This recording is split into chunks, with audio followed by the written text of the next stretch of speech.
Okay, so I wanted to come out here and show you all a bit of progress that's being made on State Route 81 between Jonesborough and Erwin. And I'm sorry I don't have my gimbal with me. Forgot it, but I will show you some drone footage. But I wanted to come out here and just give you an idea of what's going on with the progress.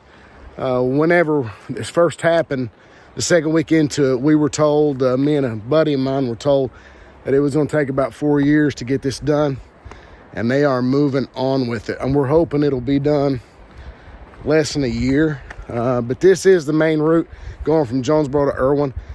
For me, it took me about, prior to this happening, it took me about 10 minutes to get there. And now it takes me almost an hour to get there from my house. And that's where I work.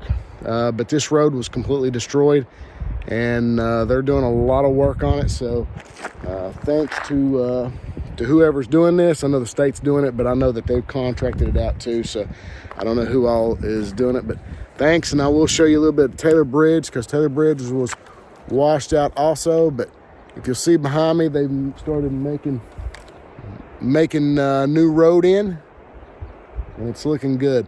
Apologize for the stuffiness. I've been sick for over a week. But again, I wanted to show you this and see what kind of progress is happening. So kudos to these guys.